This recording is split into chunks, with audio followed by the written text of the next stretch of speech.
Le président sortant de la Société Saint-Jean-Baptiste et militant indépendantiste, Mario Beaulieu, a officiellement lancé sa campagne pour la course à la direction du Bloc québécois. Il a tenu un point de presse un peu plus tôt pour annoncer les grandes orientations qu'il a et puis dévoiler aussi qui va lui succéder à la Société Saint-Jean-Baptiste. Mario Beaulieu, bonjour. Vous êtes à mes côtés. On va en parler tout de suite.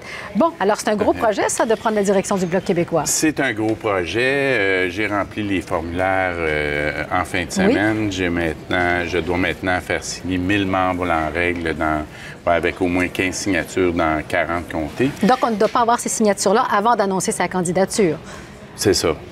Officiellement, la course n'est pas encore partie. Elle va partir le 7 mai quand les candidats vont remettre leur bulletin de candidature. Et donc, c'est une course de travail de terrain. Mais je suis confiant qu'on va y arriver. Bien, justement, vous parlez de terrain parce qu'on vous a beaucoup vu dans la région de Montréal, la Société Saint-Jean-Baptiste à Montréal. On ne vous imaginait pas parcourir tout le Québec pour tenter de trouver ce nombre de membres qui puissent appuyer votre candidature dans au moins 25 circonscriptions. Tout à fait. Mais j'ai déjà fait la tournée du Québec avec le mouvement Québec français. Et je pense que c'est tout à fait réalisable. Il y a près d'une quarantaine de comtés dans la région métropolitaine. Et bon, j'ai des appuis dans plusieurs régions, la Mauricie, la capitale nationale. Donc, recueillir ces signatures, puis on vous demande aussi d'écrire en 1000 mots quelles sont vos orientations. Est-ce que vous souhaiteriez faire finalement de ce parti qui est le Bloc québécois? Alors, pouvez-vous me résumer en quelques mots ce que vous voulez faire? Moi, ce que je souhaite, c'est que le Bloc québécois soit vraiment le fer de lance du mouvement indépendantiste, qu'on fasse des alliances, qu'on ait une communication très constante avec toutes les organisations indépendantistes de la société civile, qu'on fasse la tournée des cégeps auprès des jeunes. Monsieur Jean Garon, l'ancien ministre, disait qu'il y a une méthode presque infaillible pour faire l'indépendance. C'est très connu, c'est le travail, c'est-à-dire le porte-à-porte.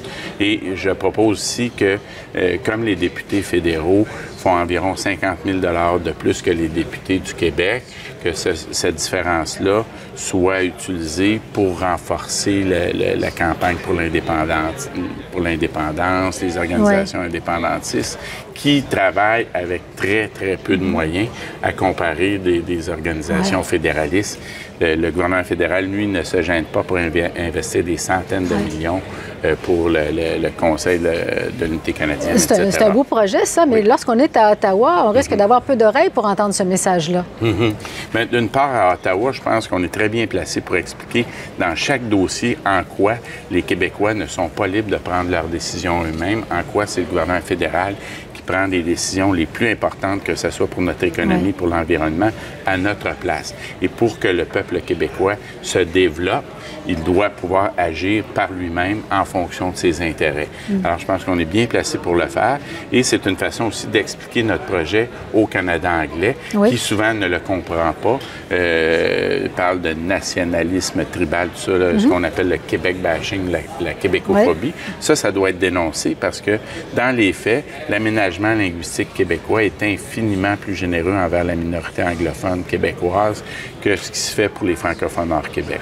Alors, il faut remettre les pendules à l'heure. Démontrer ce paradoxe-là, c'est ce que vous voudriez faire. Et dire, bon, on peut ne pas être d'accord avec les politiques linguistiques au Québec, mais nous accuser d'être racistes à cause de ça, c'est vraiment une forme d'intimidation. Il y a déjà un autre candidat à la direction du Bloc québécois, c'est André Bellavance, qui, lui, a proposé cette semaine que le parti soit une coalition, non seulement de militants souverainistes, mais aussi de tous ceux qui ont l'essor du Québec à cœur.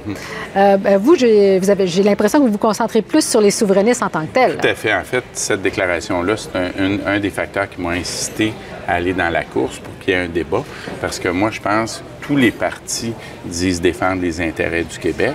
Et si le Bloc québécois est là pour défendre simplement les intérêts du Québec, les gens font le raisonnement, pourquoi pas voter pour des partis qui peuvent prendre le pouvoir? C'est ce qui est arrivé la dernière élection. Et moi, je pense que pour un parti souverainiste... La dernière élection, non, on a voté plus pour le NPD, je dois dire, au Québec. Oui, c'est ça. Et moi, je pense que c'est une des raisons.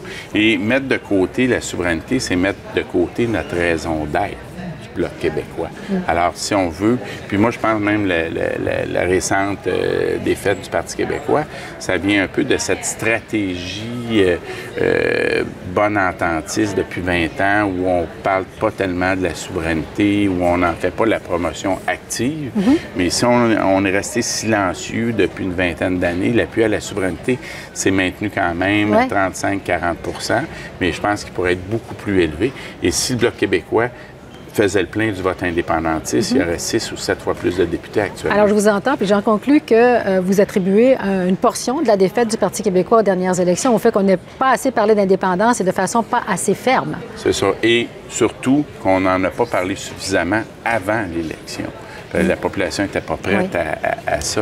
Alors moi, je pense qu'il faut en parler avant, pendant et après l'élection. Voilà. Alors, en tout cas, on a bien hâte de vous entendre d'ici le 14 juin. Puis je prends quelques secondes pour vous poser la question. Qui prend la tête de la Société Saint-Jean-Baptiste? C'est un jeune avocat, Maxime Laporte, qui était coordonnateur de Cap sur l'indépendance. Qui prend le relais. Oui. Et je pense qu'il va être très efficace. Alors, on va vous souhaiter une bonne campagne à la direction. Résultat le 14 juin. Oui. Merci M. Beaulieu. Au revoir.